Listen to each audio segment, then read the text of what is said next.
시카고의 한 판사는 기도를 너무 신성한 것으로 여겨서 기도로 무엇을 구한다는 것은 오히려 있을 수 없는 일이라고 생각했답니다. 특히 공석에서, 공적인 자리에서 그렇게 하는 것을 싫어했답니다. 그러나 그에게 전쟁에 나간 아들이 하나 있었는데 어느 날 아침 그 아들의 생각에 잠겨 있다가 보통 때와 달리 마음이 왠지 모르게 몹시 불안해졌고 초조해졌답니다.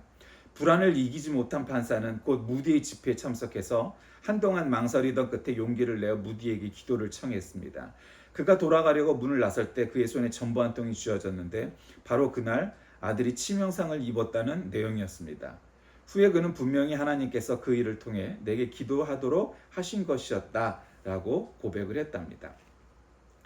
참 그런 일 많죠. 오늘 이 예를 든 시카고의 판사도 그렇고 오늘 본문의 이 재판관 이 판사도 마찬가지죠. 뭐 이거보다 더한 일도 사실 우리가 지금의 시대 우리가 판사들의 난리를 보고 있으니까 우리는 그런 착각에 빠지죠. 의사니까 뭐 검사니까 판사니까 이 사람들은 훌륭한 사람일 것이다라는 아무 근거도 없는 상상을 하고 있었지만 이제 그들의 실체가 낱낱이 드러납니다. 이게 결국 뭐냐? 이 시대만 그런 게 아니라 어떤 사람이건 그가 부자건 박사학위를 갖고 있건 대통령이건 그런 것과 그의 인격 혹은 신앙은 사실은 아무런 상관관계가 없다는 것을 깨닫게 됩니다. 원래 기도란 신자와 하나님 사이의 대화이죠. 그래서 사실 한국 신자들은 그거를 가장 많이 놓치고 잃어버리고 살아갑니다. 저는 사실 침례교 출신의 성결교 목사가 된 사람입니다. 사실 웨슬리안도 그렇고 칼빈이즘도 그렇고 다 제 안에 있고 저는 그렇게 편견 없습니다. 종교개혁 이후 시대의 최고의 신학자가 누구냐라고 물어본 장 칼빈, 존 칼빈을 주저없이 둡니다.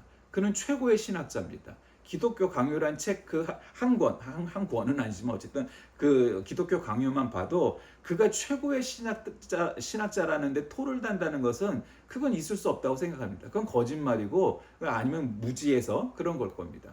근데 이제 보통 사람들이 그렇지가 않죠. 나는 웨슬리안이야 그러면 칼빈이 최고의 신학자다 이런 거 인정하지 않는 경우도 있고 뭐 또 그 안에서도 또 다른 사람도 있지만 뭐 그거가 오늘의 주제는 아니니까.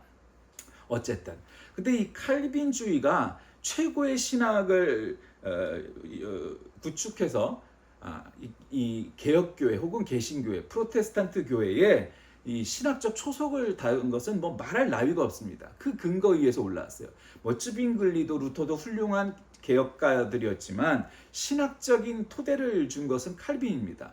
그러니까 심지어는 웨슬리안도 사실은 칼빈주의적 근거에서 나왔습니다. 그럼 웨슬리안이 왜 나왔냐?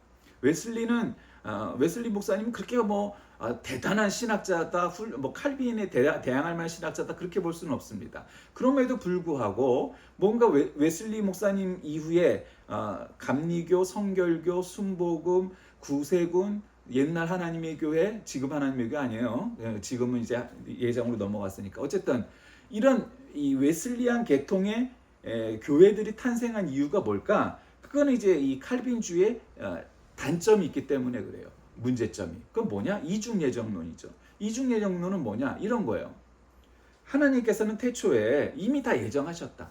우리는 예수 믿고 구원받아 천국에 가고 하나님의 자녀가 될 것을 이미 창세 전부터 예정하셨다라는 거예요. 우리를 만들기 전부터 이미 정하셨다는 거예요. 그런 논리가 있을 수 있죠. 이게 굉장히 논리 싸움이에요. 근데 그 말도 일리가 있어요. 또 어떤 사람은 너는 지금 교회 나와봤자 너 딱 보니까 너는 절대로 구원받지 못할 인간이야. 그게 지옥 갈 놈이야. 그것도 이미 창세 전에 정하셨다는 거예요. 그게 지금 따지고 보면 이게 운명이냐 섭리냐 뭐 따지기 전에 어쨌든 그렇게 정하셨다는 거예요. 그 우리는 모르는 거지 한마디로. 그러니까 내가 구원받은 사람일까 아닐까? 그 모르니까 열심히 신앙생활하고 열심히 전도하고 열심히 기도생활 해야 된다는 거예요. 그런 논리적인 측면에서는 그 말에 타당성이 있죠. 근데 이제 그걸 비판하는 그리고 웨슬리안적 입장에서 그 논리가 이중예정이 무슨 문제가 있느냐 이런 게 있다는 거예요. 아니 여보시오. 그러면 우리가 전도는 왜 하며 저 교회 바깥에서 특히 교회를 핍박하고 부정부패 일삼고 지 권력을 남용하여서 그냥 지 호주머니 채우는 거에 앞장서고 있는 저 벌레만도 못한 나쁜 놈들을 우리가 왜 전도하고 그럼 우리는 왜 기도합니까? 그들이 구원 받았는지 안 받았는지 우리는 알 수 없기 때문에 그들을 전도해야 되는 겁니다. 그래서 그들을 전도해서 저 사람이 나중에 지옥 갈지 천국 갈지 우리는 모르지만 우리가 할 수 있는 건 최선을 다해서 전도해야 되는 거 아니겠습니까? 이런 논리인 거죠. 그러니까 사실 이 칼빈주의와 이 웨슬리안의 이 신학적 대립은 서로 장단이 있고 보완적인 측면이 있는 거예요. 이게 그렇게 이해하는 게 굉장히 건강한 거지. 웨슬리안 따위가 칼빈한테 대들다니 하는 것도 사실은 칼빈주의 단점과 약점이 있는 거고, 웨슬리안도 마찬가지로 그 토대 위에서 생겨났기 때문에 그것을 보완한 거니까 그 논리가 100% 옳다 이렇게 말하기 또 어려워요. 어쨌든 우리가 신앙생활을 하면서 기도하고 전도해야 될 이유가 뭐겠습니까? 하나님의 자녀로서 하나님과 대화를 나누는 것이 우리에게 중요한 거죠. 그러니까 어떤 사람은 그래요. 아니 기도를 백날 해도 새벽 기도를 100일을 해도 하나님이 기도에 응답 안 하시더라. 뭐 그런 얘기 목회하면서 쉴 새 없이 들어봐요. 그냥 기도한 것도 아니고 새벽 기도 나올 때마다 10,000원씩 헌금을 해서 내가 100일을 했으니까 100만 원을 헌금을 했는데도 하나님이 꿈쩍도 안 하시더라. 그러니까 그 얘기는 뭐겠어요? 그 논리 속에서 가만히 숨겨지는 걸 보세요.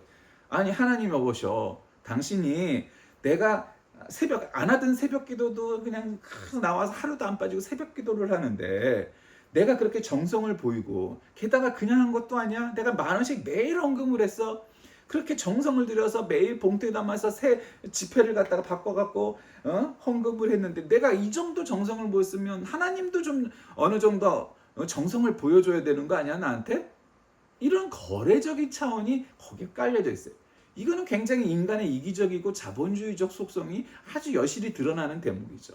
여러분 우리가 하나님과 거래하면서 삽니까? 내가 100일 기도했으니까, 내가 매일 10,000원씩 헌금했으니까 100일 뒤에는 하나님이 나한테 반드시 응답해야만 한다라는 보장, 약속, 언약이 성경에 나와 있기라도 합니까? 안 나와 있습니다. 100일 아니라 1000일을 했어도 안 들어줄 제목은 안 들어지게 됩니다. 그럼 도대체 기도를 왜 해야 된다는 겁니까?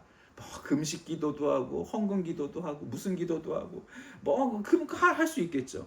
그러니까 기도를 내가 언급만 하면 하나님은 이걸 안 들어줄 수가 없어. 나 정도 되는데, 내가 목사인데, 내가 장로인데, 내가 목대신앙, 내가 이렇게 헌금을 많이 했는데, 내가 교회에서 이렇게 봉사를 많이 했는데, 내가 얼마나 믿음이 많은데, 따위의 전제 조건을 달든 말든 간에 관계없이 내가 기도만 하면 하나님께서는 반드시 그 기도의 제목을 들어주셔야만 하고, 아니면 하나님이 없는 거야 라는 차원의 조건이 달린 일들이 많아요.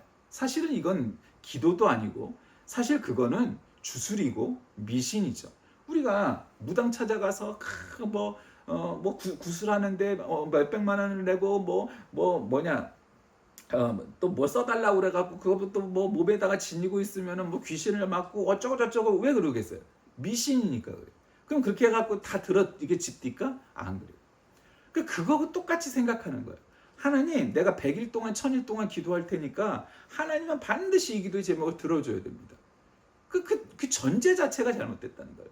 여러분, 내가 기도를 안 해도 이루어질 일은 이루어지는 거고, 또 내가 한 번 기도해도 하나님께서 들으실 만한 기도는 들어주시는 거고, 1000일 만일을 기도해도 안 될 일은 안 됩니다. 그럼 도대체 왜 기도라는 게 필요한가? 우리는 내 뜻을 관철시키기 위한 도구로 기도를 자꾸 얘기하니까 전제부터가 잘못되어 있으니까 당연히 출력값도 오류가 나는 거예요. 그럼 뭐가 옳은 일이냐? 기도는 하나님과 해야 돼요. 하나님의 음성을 들어야 돼요. 하나님의 마음을 들여다봐야 돼요. 나는 다 누구나 나를 포함한 우리 모두에겐 내가 이렇게 됐으면 좋겠는데, 우리가 이렇게 됐으면 좋겠는데, 아니 그 뜻이 왜 없겠어요? 다 있지. 개인으로나 단체로나 가족으로나 다 이렇게 됐으면 좋겠어요. 하나님 이루어주세요.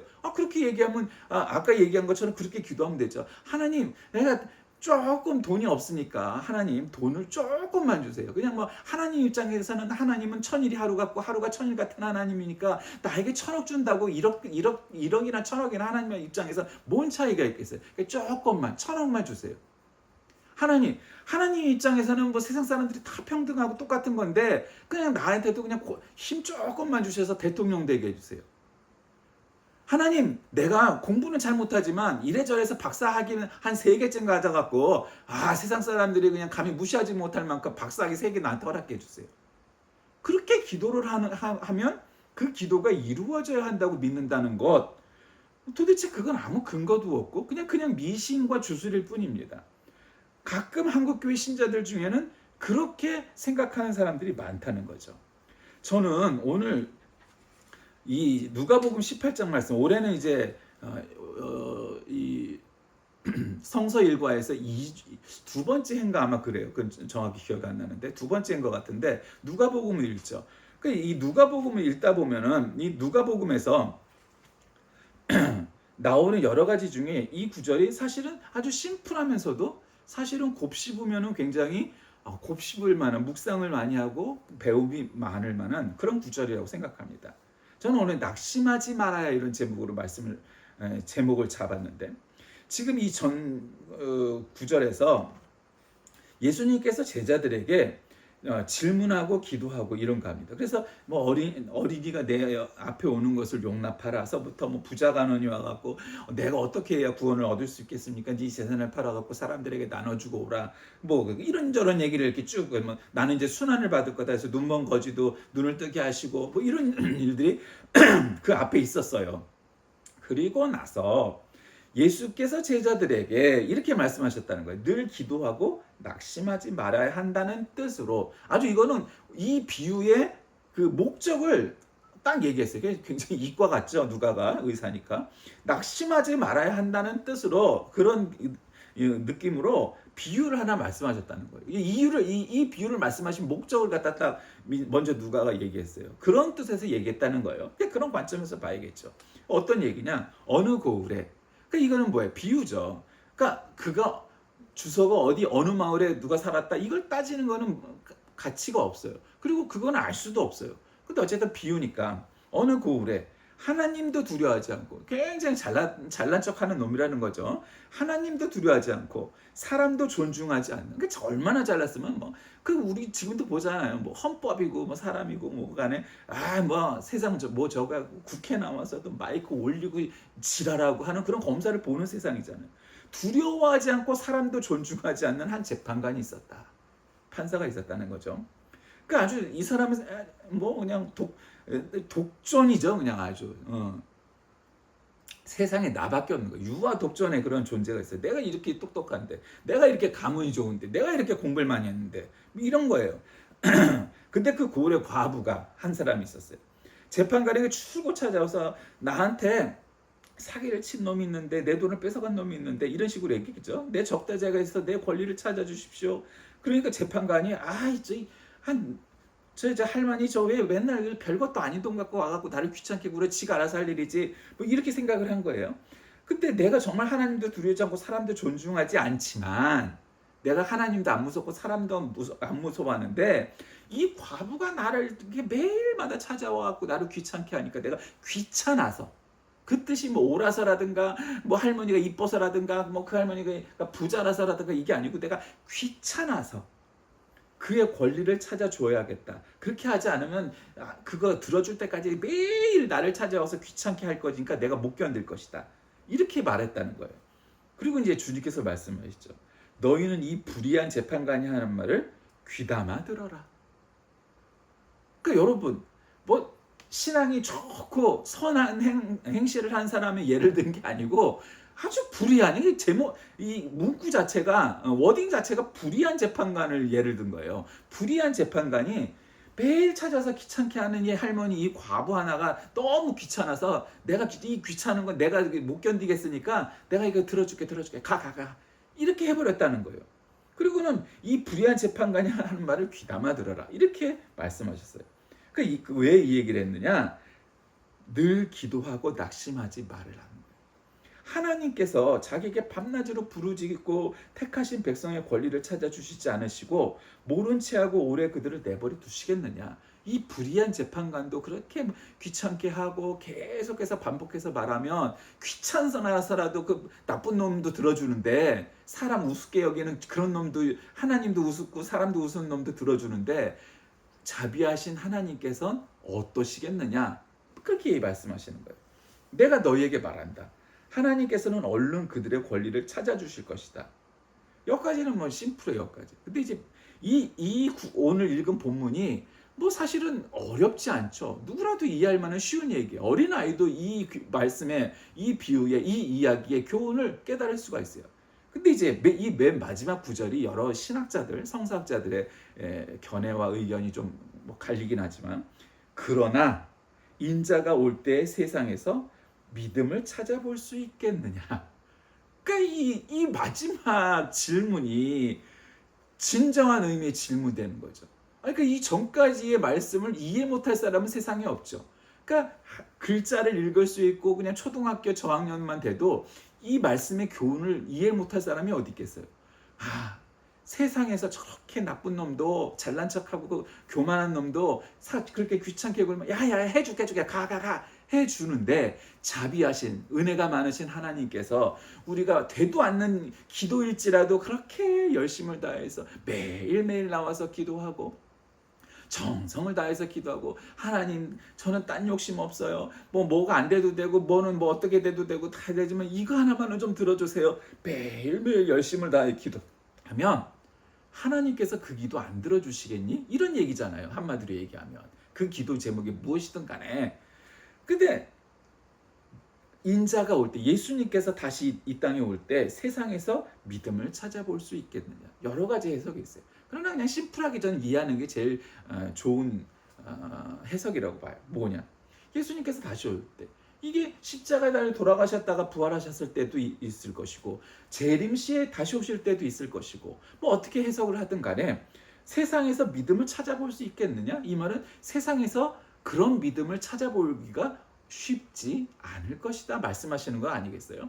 지금 제자들을 놓고, 이건 대중설교를 한 게 아니고, 물론 없지는 않았겠죠. 12명만 딱 있지는 않았겠지만 어쨌든 제자들에게 하신 말씀이에요.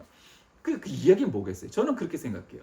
예수님께서 십자가에 달리셨다가 부활하셨을 때 제자들이 어디 갔죠? 다 도망갔어요.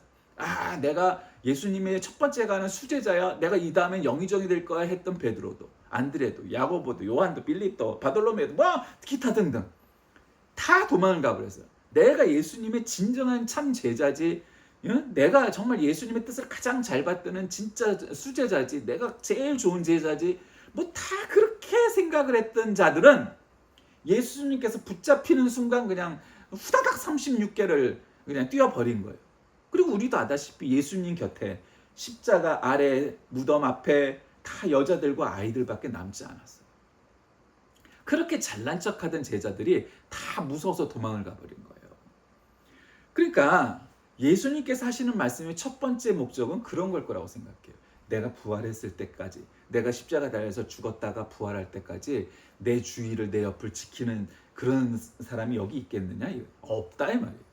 너희들이 지금은 뭐 영의정이 되고 자의정이 되고 내가 수제자고 어쩌고 저쩌고 제일 내가 좋은 제자입니다 어쩝니다 나한테 앞에서는 그런 말을 하지만, 실제로 내가 죽음의 위협에 당하고 그 실제로 죽고 그리고 부활할 때까지 부활도 깨닫지 못하는, 계속해서 부활에 대해서 설교를 하셨는데도 모르고 깨닫지 못한 제자들 중에는 도망가 버린 제자들이 훨씬 많았다는 거예요. 대다수의 제자들은 다 도망가 버린 거예요.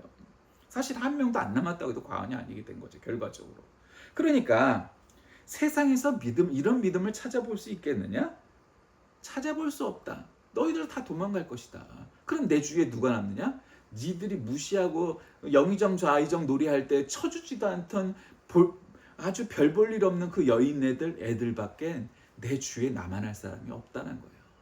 내 뜻을 이어받느니 뭐 어마어마한 교회 프로젝트, 신앙 프로젝트 어쩌고 저쩌고 뭐 어마어마하고 뭐 거대하고 위대한 비전 어쩌고 논하던 놈들은 다 그 주위에 없고, 쳐주지도 않던 사람들 사이에서 존재 가치도 없었던 여인들과 아이밖에는 남지 않는다는 거예요. 전 그게 가장 크다고 봐요. 그리고 또 그걸 확대 해석하면 예수님께서 재림하셨을 때에 사람들이, 야, 교회가 2000년 동안 혹은 뭐 그대가 뭐 3000년 동안 될지 뭐 아직 모르지만 지금으로 따지면 2000년 동안 교회가 이 믿음을 갖다가 유지하면서 교회가 이렇게 부흥하고 성장하고 세계로 나와갖고 오늘날 뭐 예수님을, 그러니까 예수를 안 믿어도 예수를 모르는 사람은 없단 말이에요. 예수 그리스도가 구세주라고 믿는 게 크리스찬이잖아요. 그게 동방정교회든 로마 가톨릭 교회든 뭐 프로테스탄트 교회든 뭐 무슨 교회든 간에 관계없이 기독교라고, 교회라고, 물론 이제 이단 사이비는 해당이 안 되죠. 어쨌든 교회라는 안에 있는 사람들은 다 누구나 예수님은 하나님이시요 살아계신 하나님의 아들이고 우리를 구원하려고 이 땅에 오신 메시아입니다라는, 그리스도십니다라는 고백이 우리에게는 다 누구나 동일하게 있는 거예요. 그러니까 그게 신자 크리스찬인 거예요. 그리스도인이 되는 거잖아요.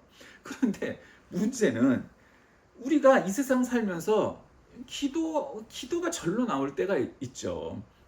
그리고 낙심할 때도 있죠. 왜 없겠어요? 어떤 인간이든 다 있어요. 근데 누가는 아주 친절하게도 예수님께서 이 비유를 하시는 말씀에 제자들 앞에서 제자들을 놓고서 늘 기도하고 낙심하지 말아야 돼. 왜 그러냐? 그러면서 불의한 재판관을 예를 드셨다는 거예요. 근데 우리는 한편으로 이런 생각을 하죠. 아니, 늘 기도하고 낙심하지 말아야 된다라는 얘기를 하려면 그 어떤 비유가 가장 쉬우면서 보편적인 비유겠어요? 그건 이런 거겠죠. 한 사람이 있었다. 그는 가난하고 병들어 너무너무 어려웠다. 그런데 예수님께서 그 앞을 지나가시다가 라든가 하나님께서 그의 기도를 들으시고 그를 부자가 되기도 하셨고 건강하게도 해주셨고 그렇게 되었다. 우리나라 옛날 이야기식의 그런 전개라면 너무 뭐 설명할 따위 일도 없는, 하나도 없는 그 아주 정확하고 아주 그냥 매칭이 되는, 대비 대조가 되는 그런 비유지 않겠어요? 가난하고 병들어 있던 자가 예수님을 만나 하나님을 만나 건강하게 되고 잘 살게 되고 그렇게 되었더래요. 이렇게 됐으면 아주 심플했을 거예요. 그런데 오히려 예수님께서는 그런 비유를 들지 않으시고 어쩌면 파라블이죠. 역설적인 비유죠. 어떤 면에서는 불의한 재판관이 있었는데 하면서 그 재판관을 언급하신 거예요. 그러니까 여러분, 불의한 저 재판관조차, 저 교만하고 잘난 척하고 사람들 무시하고 하나님 무시하는 저런 놈조차 그렇게 귀찮게 하면은 그 뜻을 들어주는데, 아니 자비하시고 사랑 많으시고 은혜 많으신 하나님께서는 말할 필요가 있겠느냐? 그러니까 낙심이 올 때마다 기도해라. 뭐 그런 뜻이겠죠. 그걸 뭐 우리가 이해를 못할 방법은 아니잖아요. 비록 그 이해가 전형적이지 않다 손 치더라도 그 비유가 우리에게 주는 교훈이 무엇인지는 깨닫게 돼요. 야, 저런 나쁜 놈도 좋은 의미에서가 아니라 지가 귀찮아서 그 귀찮음을 갖다 피하려고 저 여인의 말을 응답해주고 그 뜻을 들어주는 걸 봐라.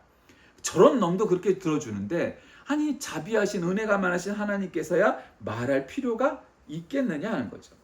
주님께서는 우리가 세상의 불의한 모습, 어려움 당할 때, 낙심을 당할 때 뭐 여러 가지가 있겠죠. 뭐 교회에서도 시험을 당할 수도 있고 뭐 어쩌고 저쩌고, 그러니까 세상에서 부도를 맞을 수도 있고 사기를 당할 수도 있고 제일 믿던 사람들에게서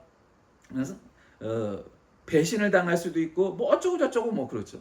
그러면 나 자신에게 이르기까지 모든 그런 게 있어요. 근데 그러면 이 불의한 재판관을 예를 드신 이유가 뭘까요? 굳이 그것도 그냥 뭐 불의한 부자도 아니고 물론 이제 그 뜻을 들어줘야 되니까도 그렇지만, 그러면은 뭐예요? 하나님은, 예수님은 어떤 분이시라는 거예요? 불의한 재판관이 아니고 의로운 재판관이라는 얘기 아니겠어요? 야, 이렇게 불의한 재판관도 그렇게 하는데 의로우신, 은혜가 많으신 하나님, 재판관이신 하나님은 어떻게 했느냐? 말할 필요가 없다는 얘기 아니겠어요? 그거 당연한 거죠. 사랑이 많으신, 은혜로우신, 의로우신 재판관이신 하나님 아버지께서 응답해 주실 것이다. 그러니 낙심이 올 때마다 기도해라 라는 얘기일 거예요.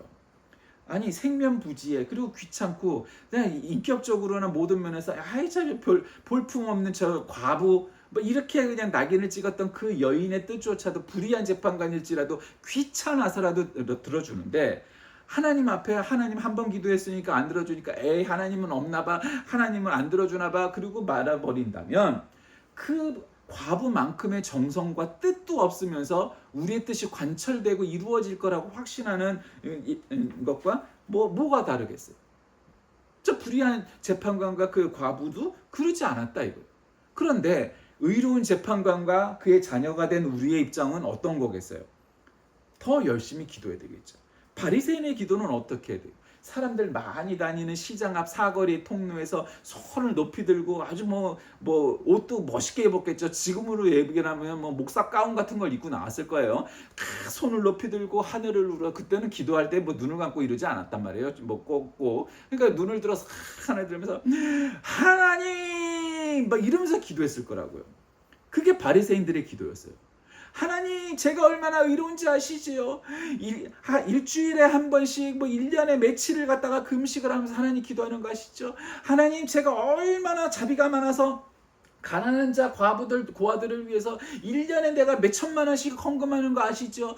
하나님 내가 얼마나 성경을 많이 읽어서 1년임을 10번 이상을 성경을 읽는 걸 아시죠? 하나님 제가 그런 자입니다. 뭐 이렇게 기도를 했던 거예요 옛날에. 그러니 하나님 이 기도를 응답해 주옵소서 뭐 이런 식으로 기도를 했던 거예요 바리새인들은.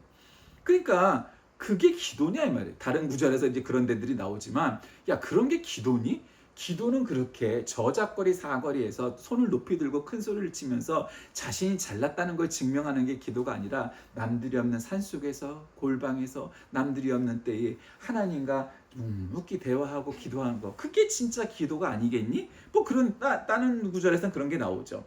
그렇게 하는 거죠. 그리고 또 반면에 아유 하나님 나 같은 세리도 구원받을 수 있을까요? 하면서 나는 죄인이고 사람들조차도 나를 사람같이 안 여기고 나는 나라를 팔아먹은 매국노고 뭐 그런 사람인데 하나님 내가 하나님 앞에 감히 나갈 수 있을까요? 그런 게 기도지. 바리새인의 기도는 아니다. 그런 건 기도가 아니라는 거예요. 세리는 스스로를 낮추고 겸손하게 그런 내면적인 겸손의 마음을 기도했지만 잘난 척하는 바리새인의 기도는 그거는 지 잘난 맛에 지 잘난 걸 자랑질하려고 한 거지 그게 하나님 앞에 겸손하게 무릎 꿇고 기도하는 그런 마음과 그런 자세와 그런 뜻이었겠느냐 이 말. 아니다. 어떤 문제를 두고 기도할 수 있다는 것은 실제적인 믿음이 없이는 불가능하죠. 그러니까 우리가 몸이 아파도 기도할 수 있죠. 우리가 경제적인 타격을 입어도 기도할 수가 있죠. 마음에 상처가 있어도 기도할 수가 있죠. 어떤 이유든지 기도해야 합니다. 그걸 하지 말라는 게 아니에요. 그 하나님과 대하니까 하나님과는 뭐 국제정세와 세계 평화와 뭐 3차 대전과 뭐 세상의 종말과 뭐 그렇게 굵직굵직한 역사적 사건을 가지고만 담론을 해야 기도를 해야 한다. 그런 차원의 얘기가 아니에요. 그러나 그렇다고 해서 되도 않을 걸 맨날 그냥 와서 똑같은 제목 갖고 맨날 했는데 100일을 해도 1000일을 해도 10년을 해도 하나님이 없는 거 아니에요? 하나님 도대체 뭐 하시는 거예요 이거 하나님이 나한테 너무 이거 자기의 직권을 갖다가 내려놓고 이거 너무 무능하신 거 아니에요? 이따위의 생각은 그건 기도로 할 수 없다. 어떤 문제를 놓고도 기도할 수 있으나 먼저 하나님의 마음과 하나님의 뜻과 하나님의 결정이 무엇일지를 밝히 살펴야 되는 거죠. 그러니까 기도를 많이 하면 왜 겸손해지고 기도를 많이 하면은 하나님이 어떤 결정을 내리시든 그것이 이해가 되고 납득이 되는 거다. 하나님께서는 결코 순간적인 충동에서 어떤 믿음 좋은 사람이 하고 하나님 이런 기도 제목을 들어 주시옵소서 그러면은 한 방에 그냥 그래 내가 이 기도의 제목을 들어 줄게 그렇게 되는 일도 없지는 않겠지만 대체로 그런 일게 되지 않는다 이 말이에요. 순간적인 충동이나 믿음이 좋은 사람 목사니까 장로니까 부자니까 박사니까 대통령이니까 내가 이 기도 제목을 들어줄게 그러지 않으신다 이 말이에요. 어떤 상황에서도 그 응답에 대한 확신을 가지고 꾸준히 기도하는 자가 하나님의 관심과 하나님의 결정을 앞당길 수 있겠죠.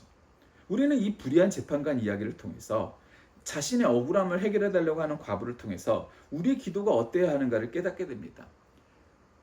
그동안 우리는 기도를 하나님께 드렸어도 응답을 받지 못한 경우가 많았다라고 생각하는 사람들이 많을 겁니다.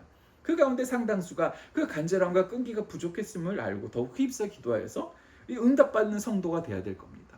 여러분 불의한 재판관 우리가 낙심하지 말아야 될 이유가 뭐냐? 이 이야기를 통해서 아니 한 번을 기도했는데 응답이 안 됐어? 그러면 한 번 더 해야지. 2번을 했는데 3번을 해야지. 불의한 재판관 앞에 나섰던 이 과부는 얼마나 귀찮겠으면 도대체 한 번을 갖겠어요? 10번을 갖겠어요? 아무리 이게 실제 영화나 드라마나 소설이라고 해도 10번 이상을 갔을 거고요. 정말 이 정도로 재판관이 판사가 마음을 돌릴 정도의 마음이라면 골백 번을 갔다고 해도 과언이 아닐 겁니다. 그럴 때야 비로소 그 기도에 그 뜻을 들어줬답니다. 불의한 재판관이 그럴진데 의로우신 재판관이고 우리 하나님의 아버지가 되시는 우리 주님께서는 어떠시겠느냐. 그러니 어려운 일이 생겨도 고난과 환난이 닥쳐도 낙심하지 말고 기도하라 라는 것입니다. 여러분은 어떠십니까? 우리가 정말 문제가 생겼을 때에 뭔가 뒷돈을 대갖고 누구의 큰 힘을 발휘하고 대통령과 국회의원의 힘을 끌어들이고 부자 힘을 끌어들이고 뭐 권력 있는 사람의 뭘 끌어들이고 그럴 생각을 먼저 하셨습니까? 아니면 먼저 하나님 앞에 무릎 꿇고 기도하셨습니까? 어떤 일을 당하든 낙심하지 말고 기도하는 저와 여러분 다 되시길 주의 이름으로 간절히 기도합니다. 살아계신 하나님, 오늘날 우리의 삶 속에서 낙심하지 말고 기도해야 될 것은 하나님이 우리에게 주신 권리요 의무입니다. 그러나 우리는 많이 낙담하고 좌절하고 실패합니다. 그 속에서도 끊임없이 기도하여서 오늘 이 교훈이 주는 것처럼 낙심치 말고 기도하는 자녀들 되게 인도하여 주옵소서. 예수님의 이름으로 간절히 기도드립니다. 아멘.